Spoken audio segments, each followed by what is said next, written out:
Sekarang kita akan masuk ke bagian kedua tentang spektroskopi serapan atom, yakni ada terkait dengan gangguan pada analisis dengan spektroskopi serapan atom. Jadi kita tahu ya bahwa dasar analisis kuantitatif pada spektroskopi serapan atom itu adalah hukum Lambert-Beer ya. Dasar analisis kuantitatif pada analisis secara spektroskopi serapan atom itu sama dengan spektroskopi UV vis, spektroskopi inframerah didasarkan pada apa? Hukum Lambert-Beer. Hukum Lambert-Beer adalah A sama dengan ABC ya, bahwa absorbansi itu berbanding lurus dengan konsentrasi. Lah, kalau ada senyawa lain yang menyerap, ya, maka itu berarti akan mengganggu. Ya, karena apa? Karena absorbansi yang muncul itu berarti berasal dari absorbansi analit kita, ya, atom kita, sama dari serapan komponen yang lain, ya, akan menghasilkan absorbansi tunggal. Dan di situ kita tidak tahu. Misalkan ya, di situ ada kita punya atom Na, kita ukur di 589 nanometer. Nah, ada komponen lain juga yang menyerap di situ, ya. Maka baik atom Na ataupun komponen lain, maka dua-duanya nanti dia akan menyerap sinar, ya, dan akhirnya akan mempunyai nilai satu absorbansi. Sehingga Anda nggak tahu itu absorbansinya Na itu berapa, komponen yang lain berapa. Itulah yang disebut dengan gangguan. Karena kita tahu ya bahwa hukum Lambert-Beer itu mengenal sifat aditif. Maka yang terkenal adalah additive nature of Lambert-Beer. Kan sama dengan spektroskopi UV. Kalau Anda punya paracetamol, punya kafein, ya Anda ukur di 280. Itu baik paracetamol, kafein kan dua-duanya menyerap, ya. Maka yang muncul kan hanya satu absorbansi, ya, satu absorbansi. Lah, itulah satu absorbansi ini adalah gabungan dari apa? Absorbansi paracetamol dan absorbansi dari kafein. Maka di sini berlaku penjumlahan, ya, atau penambahan dari hukum Lambert-Beer. Ya, lah sekali lagi gangguan pada AAS itu adalah ini, proses fisika ataupun kimiawi yang dapat menyebabkan sinyal dari suatu analit itu lebih tinggi atau lebih rendah dari baku yang ekivalen. Maksudnya apa? Saya jelaskan gini. Kalau Anda punya Na, konsentrasinya 1 ppm, itu absorbansinya 0,4 misalkan. Ya. Lah, kalau Anda punya sampel, sampel ini isinya juga sama, konsentrasinya adalah sama-sama 1 ppm. Harusnya ya kan mempunyai nilai absorbansi yang sama, sama-sama 0,4. Lah, karena ini ada pengganggu, maka nilai absorbansinya itu bisa lebih tinggi atau lebih rendah dari seharusnya. Itulah yang disebut dengan gangguan. Oke ya, gangguan dalam AAS itu berarti apa? Proses fisika dan kimia yang dapat menyebabkan sinyal dari suatu analit itu lebih tinggi atau lebih rendah dari standar yang ekivalen. Gitu maksudnya ya. Standar ekivalen ya tadi, kalau logikanya kalau standar atau baku dan sampel itu konsentrasinya sama, itu berarti kan harus nilai absorbansinya sama, responnya harus sama. Nah, ini kok ada perubahan itu bisa lebih tinggi atau lebih rendah dari absorbansi sampel, maka itulah yang disebut dengan apa? Gangguan. Nah, ini. Maka hasil perubahan dalam suatu sinyal ya, gitu, result of ini apa ya, hasil perubahan dalam sinyal itu ketika konsentrasi analit itu tidak berubah. Artinya tadi, ketika konsentrasinya sama-sama 1 ppm itu kan dia tidak berubah terhadap baku ya, tetapi itu responnya dia bisa berubah ya. Lah, karenanya dia bisa menyebabkan ya kesalahan baik kesalahan itu negatif atau kesalahan itu positif ya, negatif atau positif. Gitu ya Mas dan Mbak. Nah, di sini ada dua kelompok ya, ada dua kelompok. Ada spectral interference ya, ada gangguan spektra dan juga ada gangguan non spektra.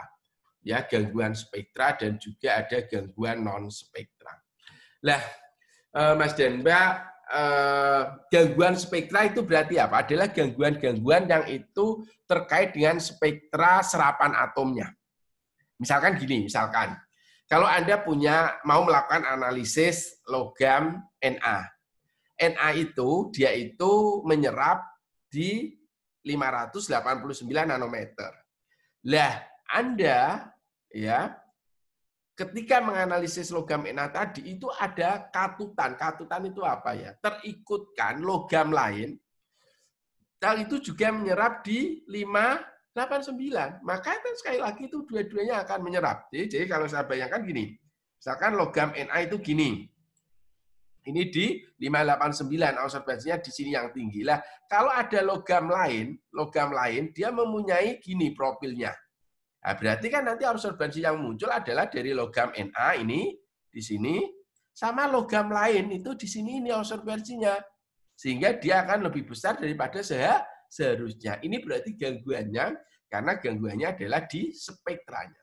Atau yang kedua nanti ada gangguan namanya non-spectral interference. Non-spectral interference itu berarti gangguannya bukan terkait dengan spektra yang dihasilkan, tetapi gangguannya mungkin itu dia karena sampelnya, karena metrik sampelnya yang mengganggu, atau terjadi gangguan karena terjadi proses reaksi kimia tertentu. Ya, itu namanya apalah non spectral interference. Saya ulangi lagi ya bahwa gangguan itu adalah proses fisika kimiawi atau proses fisika atau proses kimia yang menyebabkan sinyal itu lebih tinggi atau lebih rendah daripada sinyal baku yang ekivalen. Ya, ada dua jenis, ada gangguan spektra yang berarti kaitannya dengan spektra dan ada gangguan non spektra. Lah gangguan spektra itu bisa berupa atomic absorption. Tadi ini gambarannya gini. Atau yang kedua karena background absorption. Nah, ini tadi saya bayangkan sudah saya jelaskan sebelumnya ya, bahwa misalkan ini adalah serapan atom yang kita analisis ini. Dan di sini ada serapan atom lain. Ada serapan atom lain, maka nanti nilai absorbansinya ya antara akan ini, sini, ditambah dengan ini. Paham ya? Ya seperti ini. Ya. Jadi itu adalah nilai absorbansinya akan gabungan dari dua. Padahal yang mau kita analisis kan ini saja. Ya, maka ini disebut dengan apa? Atomic absorption interference. Berarti apa? Gangguan serapan atom. Atau yang mengganggu adalah background. Nah, ini di sini dia adalah gambar background. Ya, background. Ya, ini background. Atau background itu apa, Bapak, Ibu, Mas dan Mbak? Background itu setiap kali kita melakukan analisa mesti ada background ya, sinyal background. Ya, ataupun itu berasal dari suatu blanko, ya, artinya suatu blanko. Nah, itu kalau dia itu nanti atau itu bisa jadi karena instrumental noise atau background instrument. Lah kalau itu ada, maka dia akan mengganggu di spektranya. Artinya gangguan spektra itu adalah gangguan pada absorbansi ketika dilakukan pembacaan. Itu namanya adalah gangguan spektra. Dan yang kedua ini, gangguan spektra itu apa? Ini ya, overlapping ya, tumpang suh antara sinyal analit dengan sinyal lain yang berasal dari spesies yang lain. Saya lagi ya, bahwa gangguan spektra itu adalah apa? Sinyal analit atau overlapping antara sinyal analit dengan sinyal yang lain. Dan sinyal yang lain itu berasal dari spesies yang lain atau berasal dari komponen yang nyala untuk atomizer atau komponen dari furnace. Furnace itu berarti menggunakan ionisasi yang non nyala. Furnace itu ya seperti oven itu tapi suhunya sangat tinggi ya supaya dia itu memfasilitasi atom dalam bentuk gas. Sekali lagi ya bahwa gangguan spektra itu adalah apa? Terjadinya overlapping atau tumpang suh antara sinyal analit dengan sinyal yang berasal dari komponen yang lain. Komponen yang lain itu bisa dari atom yang lain, bisa berasal dari komponen nyala, atau itu berasal dari komponen furnace. Ya. Nah, akibatnya apa? Akibatnya, maka banyaknya sinar yang diserap itu akan menjadi lebih tinggi.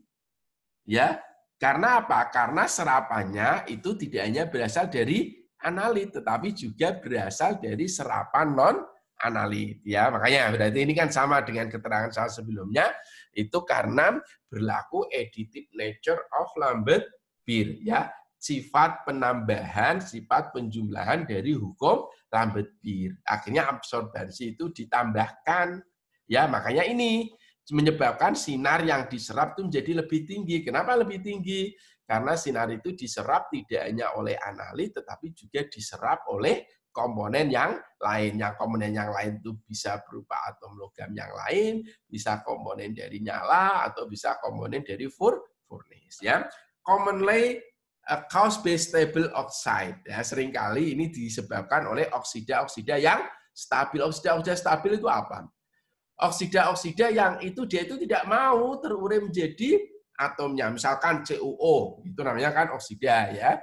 Nah, itu Cu ya nanti dia akan menyerap itu ya, tapi itu kan bukan Cu karena dia masih mengikat O, maka itu disebut dengan apa?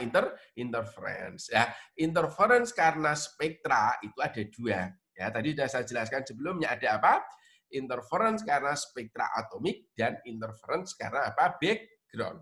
Oke ya, ingat-ingat bahwa gangguan pada spektro itu adalah apa tadi? Proses fisika kimiawi yang menyebabkan sinyal itu lebih tinggi atau lebih rendah dari seharusnya. Nah, itu ada dua gangguan itu, ada gangguan spektra dan ada gangguan non-spektra. Gangguan spektra itu dibagi menjadi dua. Ada gangguan pada serapan atomiknya dan gangguan pada serapan background-nya. Ya. Oke. Nah, sekarang yang non-spectral interference. Nah, non-spectral interference itu berarti apa? Gangguan yang berasal dari selain spektra, yaitu namanya adalah non-spectral interference. Artinya bukan karena spektra atomnya atau karena spektra background-nya. Dan itu penyebabnya apa? Yang pertama bisa karena chemical interference, artinya itu gangguan dari bahan kimia, komponen kimia. Bisa karena ionization interference, karena gangguan proses ionisasi. Dan juga bisa karena metric interference, karena apa? Gangguan metrik. Ingat ya, non-spectral interference itu bisa berupa chemical interference, bisa berupa ionization interference, dan bisa berupa apa?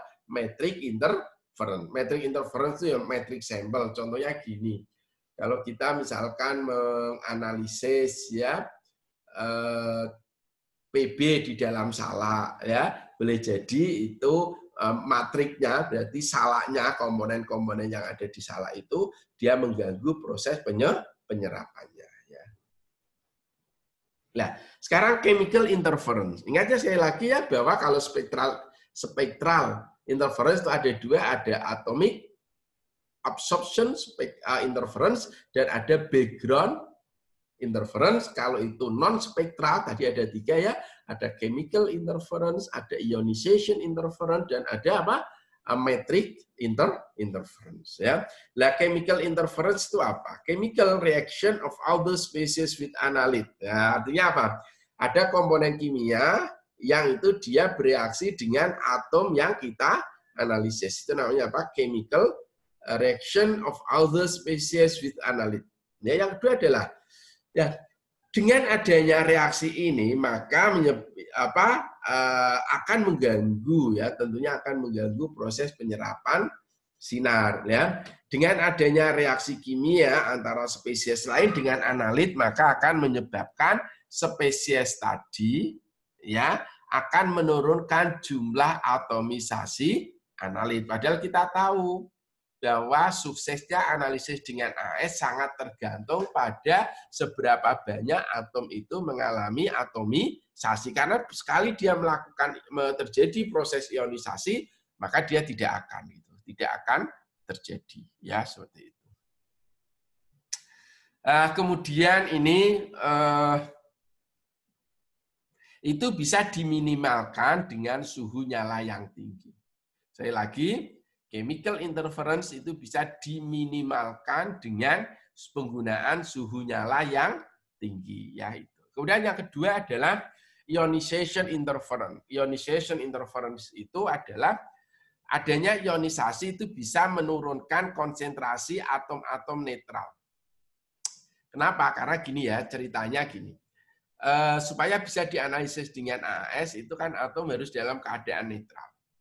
Nah, kalau dia terjadi ionisasi, ya, kalau sebagian atom tadi itu dia mengalami ionisasi, berarti jumlah atom netralnya kan kurang. Kalau jumlah atom netralnya itu kurang, berarti serapannya akan menjadi berkurang, ya, sehingga apa? Ini mengganggu. Gitu. Nah, terutama ini terjadi untuk atom-atom dengan energi ionisasi yang kecil. Kita tahu ya, energi ionisasi itu adalah energi yang diperlukan untuk melepaskan satu elektron. Nah, kalau elektronnya itu mudah lepas, misalkan Na, dia elektronnya mudah lepas, maka akan menjadi apa? Na+. Lah Na+ ini kan nggak bisa menyerap sinar dia, karena dia dalam bentuk ionik. Supaya dia itu mampu menyerap sinar harus dalam bentuk Na netral ya, Na netral. Nah, salah satu upaya itu apa? Ini caranya untuk meminimalkan ionization interference itu dengan cara ini, penambahan ion suppressor atau ion penekan. Misalkan CSCl, cesium itu digunakan sebagai pengganti ion untuk analisis K ya. Jadi kalau Anda mau melakukan analisis kalium, maka itu ditambah dengan cesium. Harapannya apa? Karena cesium itu mempunyai energi ionisasi yang lebih kecil, maka yang terionisasi nanti cesium. Nah, K-nya itu tetap dalam keadaan netral. Nah, itu yang dimaksud ya, yang dimaksud dengan ionization interference. Nah, yang terakhir itu adalah metric interference, yaitu gangguan pada metrik ya. Gini, ketika sampel itu lebih kental atau memiliki tegangan permukaan yang berbeda dari standar dari baku, maksudnya ya, dari larutan baku, maka akan mengakibatkan perbedaan dalam tingkat serapan sampel karena perubahan dalam efisiensi pengkabutan atau nebulisasi. Nah, gangguan tersebut diminimalkan dengan mencocokkan sedekat mungkin komposisi metrik standar dengan sampel ya, sedapat mungkin gitu. Nah, metode lain untuk mengatasi gangguan, jadi kalau terjadi gangguan matrik ya, gangguan matrik itu diatasi dengan ini. Konsentrasi antara analit di dalam sampel dengan konsentrasi baku itu dibuat sedekat mungkin. Kalau itu 1 ppm konsentrasi baku ya sampelnya itu ya kira-kira kadarnya adalah sama-sama 1 ppm. Ya itu namanya dilakukan pencocokan antara sampel dengan standar. Atau dengan menggunakan standard addition method ya, standard addition method. Gimana itu metode standar adisi ya? Standar adisi itu seperti ini. Jadi standar adisi method atau standard addition method ini dari struktur katanya kan metode penambahan standar ya, metode penambahan standar. Caranya gimana ya? Sudah Anda misalkan ya siapkan sampel dalam labu takar. Ini 1, 2 ya, 3 ya, kemudian 4. Ini seperti itu biar cocok dengan gambar yang di sebelah 5. Ini kita siapkan 5 labu takar ya. Kemudian ini kita isi dengan sampel dengan volume yang sama. Ingat ya, volumenya harus sama. Kita isi dengan volume yang sama. Lah, ini saya kasih tanda di sini 1, di sini 2, di sini 3, di sini 4, di sini 5. Artinya ini saya kasih labu itu saya kasih dengan larutan sampel dengan konsentrasi yang sama. Artinya apa? Kalau itu saya tambah dengan 5 ml larutan sampel, ya semuanya saya tambah dengan 5 ml larutan sampel. Nah, terus di sini, labu pertama itu tidak dilakukan penambahan. Ya, labu pertama itu tidak dilakukan penambahan apa? Penambahan baku. Tidak dilakukan penambahan. Makanya tadi kan metodenya adalah standard addition metode penambahan standar. Ini no edit ya, ini apa? No edit. Ini no edit. Di sini misalkan ditambah dengan 1 ppm. Misalkan artinya apa? Di sini itu kan sudah ada konsentrasi atomnya, konsentrasi logam misalkan. Ya, di sini juga sama, sudah ada. Misalkan di sini kok sudah ada 1 ppm, terus ini saya tambah dengan 1 ppm, maka nanti yang kebaca adalah ekuivalen dengan 2 ppm. Itu di labu yang nomor 2. Di labu yang nomor 3, ini sama, saya kasih 1 ppm juga. Ya, terus ini saya tambah dengan 2 ppm. Misalkan, berarti nanti totalnya kan 3. Demikian juga ini di labu keempat, saya kasih volume yang sama, dengan konsentrasi misalkan adalah 1 ppm, kemudian ini saya tambah dengan baku logam atau baku atom yang akan saya analisis. Di sini misalkan ditambah dengan 3 ppm. Dan yang terakhir di sini ditambah dengan 4 ppm. Maka apa yang terjadi? Tentunya respon di nomor 5 ini yang paling besar. Kenapa? Karena penambahan bakunya yang paling besar gitu kan. Ini bisa dilogika ya Bapak Ibu. Nah, setelah ini kita tambahkan, maka kita lihat di sini. Maka di sini itu adalah absorbensi ya yang tanpa dilakukan penambahan. Di sini ini adalah labu 2. Labu 2 itu absorbensinya kan di segini. Berarti itu sebenarnya adalah ini itu dari konsentrasi asal sampelnya itu di sini absorbensinya, terus penambahan 1 ppm itu tadi di sini. Nah, demikian juga ini berarti ini ke sini, ya maaf, ini ke sini, itu berarti adalah standar apa? Sampelnya. Ini ke sini, itu karena penambahan 2 ppm ini terus sama. Ya, sampelnya itu sini, ini ke sini, itu berarti ditambah dengan 3 ppm. Lah yang ini sama, sampelnya sini, ini ke sini, itu karena penambahan 4 ppm. Lah dari situ, ya, maka Anda bisa menetapkan kadar. Ini dilakukan ekstrapolasi gini. Ya, ini ya ke sini Bapak Ibu, Mas dan Mbak. Ini ketemu ke sini. Ya, berarti kadarnya adalah sekitar 41,5 ini kadarnya ada ini 41,5 ya 20 itu faktor pelencerannya.